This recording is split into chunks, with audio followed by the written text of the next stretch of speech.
Ito pala yung ano, GMA,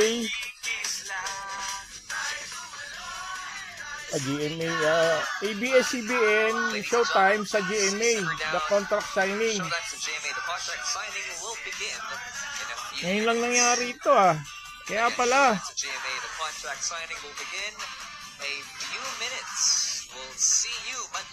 Kaya pala hanap ako ng hanap sa YouTube ng Showtime Online U. Kasi pinanonood ko rito yung especially for you, saka yung mga karaoke kids, saka yung tawag ng tanghalan. Kasi nalilibang ako saka dati ang pinanonood kong noontime show, Itbulaga. Nung nagkaasawa ako, naging Showtime na kasi ABS na kami. Lagi napapanood namin sa bahay. Nasanay na kaming Showtime. Ngayon, dito sa abroad, ginawa ko siyang parang pastime, libangan para mawala yung homesick, para mabilis yung oras. Kasi dito sa abroad, oras ang trabaho rito, kailangan mabilis ang araw para yung kontrata mo, madaling matapos, makauwi ka agad. Ginagawa ko ng Showtime, pampalipas ng oras, saka talagang nakakaalis siya ng homesick. Lalo yung mga kasiyahan sa especially for you, nakakaiyak, yung karaoke kids. 3 araw na ako hindi nakakapanood. Nagtataka ko ba't nawala sa YouTube. Yung pala ito, lumipat sa ABS, ay sa GMA 7. Kakaiba to. Kasi ngayon lang nangyari ako, 58 years old na ako, ay 57 na ako. Mahilig ako sa noontime show. Mga student canteen, Itbulaga, lunchtime. Marami na ako napanood na noontime show. Ngayon, yung pamilya ko kasi, Showtime fans, laging ABS-CBN talaga sila. Nung nawala yung Itbulaga, hindi na ako nanonood. Nawala sa Channel 7 o Channel 9 dati yun Nag-Showtime na ako. Sinusubaybayan ko talaga Showtime. Ang nakakatuwa ron, yung comedy nila Vice Ganda, nila Bong Navarro, Jong Hilario, lahat. Ang 3 lang naman na pinanood. Dito kasi sa abroad, kailangan ng internet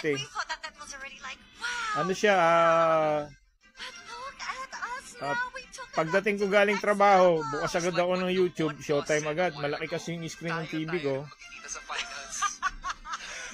Mas kailangan kasi mapabilis ang oras dito para yung kontrata namin, alam ba, 10 months lang kami, mas hindi namin napapansin na magbabakasyon na pala kami. Siyempre, ililibagin mo yung sarili mo. Hanap ako ng hanap. Ngayon nakita ko to. Kaya pala wala na sa YouTube. Hindi ko na napapanood yung Showtime Online U. Kasi nung ko siya pinanonood. Wala kasi kung TFC dito Ngayon, bakit nasa GMA na? Ibig sabihin, mas madali na siya mapanood ngayon. Baka dadami ng nito ang makakapanood sa kanila. Kasi dalawa na yung hawak. ABS GMA na once in a lifetime, kumbaga, bago ngayon ko lang nakakita ng isang programa sa ABS na lumipat sa GMA. Hindi na lang siya haka-haka. Oo. Kasi dati nung bata ako, pag sinabi mong ABS-CBN, GMA 7, Channel 7, saka Channel 2, mortal na para silang magkatunggali talaga. Umaga, alam mo yung dati kasi Ramon Magsaysay ako nag-aaral sa Cubao. Malapit yan, dinadaanan namin yung Kamuning, Mother Ignacia. Diyan lang ang 7 sa 2 Channel 2. May malaking antena doon na parang tore. Ang lagi nabibigkas ng mga kabataan namin noon, bahay ni Vilma Santos yung isa naman bahay ni Nora Honor. Nung bata ako, akala ko talaga bahay talaga nilang literal yung nandoon sa tore na yon, yung antenang malaki, yung mahaba. Tower. Namulat ako sa ganun na pag sikat yung isang artista, kanya yung bahay, yung tore na yon. Vilma and Nora noon. Hanggang sa yung bali, nagulat lang ako kasi bihira to nangyayari na lilipat sa Channel 7 yung sa ABS-CBN.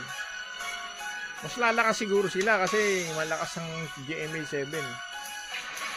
Reaction video lang to mga ka-YouTuber dyan, mga ka-vlogger. Sana hindi maka-copyright. Kasi fans ako ng Showtime eh. Talaga nanonood ako nito eh. Ang lagi ko inaabangan yung especially for you kasi alam mo, mga anak ko kasi may mga buhay silang pag-ibig. Nakaka-touch. Kasi mga apo natin, pagdating na araw, magmamahal yung mga yan. Baka makapulot sila ng konting aral din sa mga napapanood nila. Saka nakakatuwa yung yung karaoke kids. Saka yung tawag ng tanghala, no? Mga talented ng mga kabataan kumakanta. Nakakalibang, lalo dito sa abroad. OFW. Shoutout kay Samaritano, ang Kahombro, Romeo Ka Vlogger, Technician na Tekniko, RMS TV, TP Vlogger, 3P Vlogger. Yan. Shoutout sa inyo mga ka-vlogger dyan. Paki-subscribe na lang, ipopost ko sa channel ko kay Samaritano o kaya kay Romeo Ka Vlogger. Sana hindi maka-copyright. Kasi gusto ko magkaroon ng kopya nito dahil bibihira na nangyayari yan. Yung ABS-CBN na sikat na nung time show, pumunta sa Showtime, sa Channel 7, nag-sign ng contract. Sana maganda, mapanood ko na siya ng malinaw at hindi na ako yung yung saan-saan pa pupuntang YouTube o anong teleserye, gano'n, tambayan. Kasi mahirap kasi pag wala ka internet eh, na malakas. Siguro Channel 7 GMA, baka maganda na to.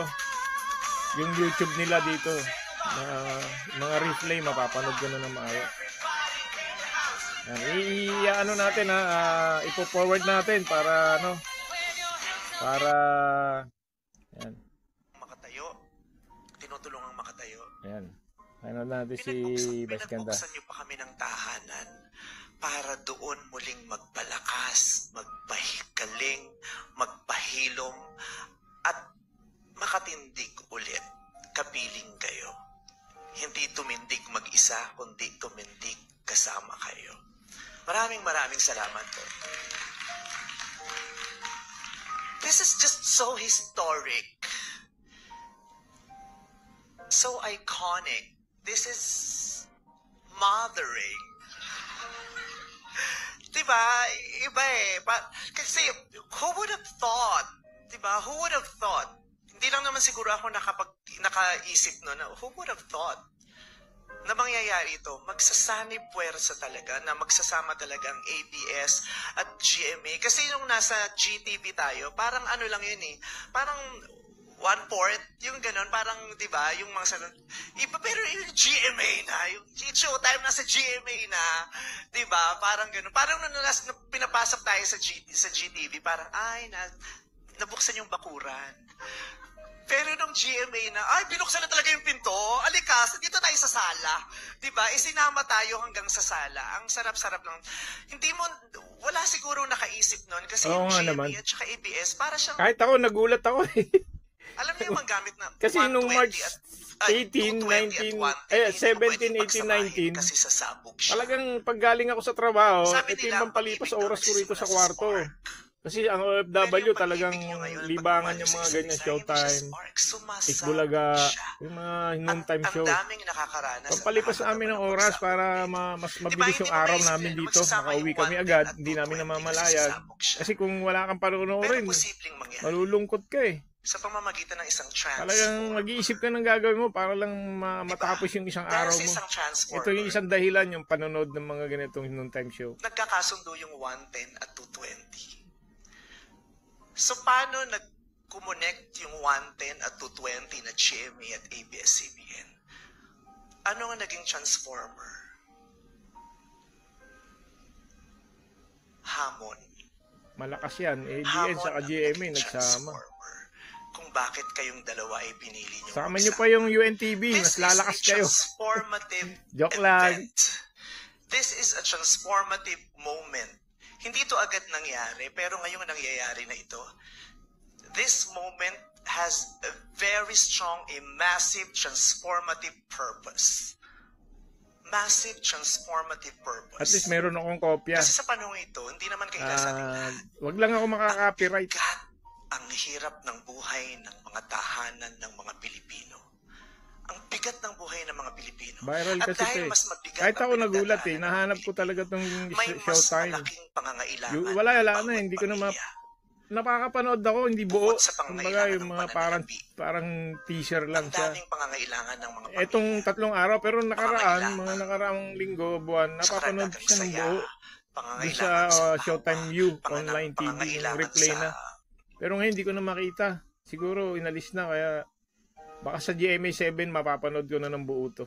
sa magpaparanas sa kanila ng gaan ng loob, pangangailangan Sa totoo lang, napapaluwa ako yung mga makatakas kahit especially sandali for you. sa Siyempre, bigat ng mga hinaharap nila. naranasan din natin ng Pangangailangan para sa kabataan karagdagang natin yun. Lahat ng karunungan at tao, impormasyon. nakakatuwa pag Pangangailangan normal sa tao yung inspirasyon ma-inlove, at higit sa lahat, mabigo. pangangailangan sa Tao tayo, pag-asa. kailangan natin talagang makaranas ng ganun. At dahil sa Kaya pag pagsasama niyong naalala dalawa, mo yung mas mga nakaraan magiging mo, madali siyempre, yun na pag-ibig, makapagbigay tayo ng karagdagang tao sa nakaka-boost ng saya, immune, karagdagang parang lumalakas ang impormasyon, loob mo, karagdagang inspirasyon, nagkakaroon ka at ng pag-asa. aral, Kaya maraming nakakapulot ka ng salamat po sa mga pagpili sa amin. yung mabutit, Napakarami mabuting yung aral pwedeng sa ipambilin. pag-ibig, yung mga hindi mo na dapat gawin. Pero sa tulong Inspire sila.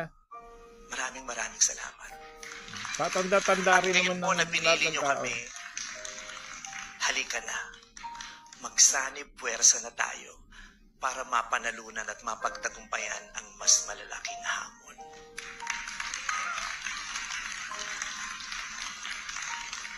Congratulations to all of us. Thank you very much. Sa ABS-CBN bosses namin, maraming salamat because you have always been fighting for Showtime. I know what you do. Nakikita ko kung anong ginagawa niyo. At salamat po sa mga tag-GMA. We are humbled and grateful. Thank you very much. Thank you so much for that heartfelt and explosive speech And, message coming from Vice Ganda. and this is why Vice's unkabogability is unquestionable. Yes. Did you feel that? Yes, definitely. Wow. Especially for the past few years. Ang dami nangyari. Kung makaiyak Sa ako, ABS-CBN. akala mo host ng Showtime. Damang-dama ko yun eh. It's really What a beautiful message, A message. guys. Thank you so much for that. na palagi mong iisipin. And with that, I think, Let with us- that speech, I think, Meme Vice, that deserves a toast. So I think we got glasses on your tables together with our bosses. Let's raise our glasses. And immortalize this moment. Yes. Let us immortalize this moment. Syempre, it didn't happen To if we don't have a ABS-CBN picture. Studios, to It's Showtime, to GMA. Okay. Cheers! Cheers! Cheers! Go Showtime! To Cheers! GMA! Cheers, everyone! Cheers! Makikikiss tayo. Eh, pandin kasi You ako better nito. get ready. OFW from Doha, Qatar. Because Samaritano, It's gonna be an Romeo Vlogger, explosive YouTube channel. show. Please subscribe my channel.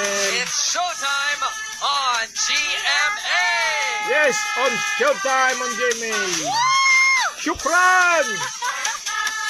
Cheers! Cheers! Cheers, cheers! Makapanood ko na ng maayos to. Alright.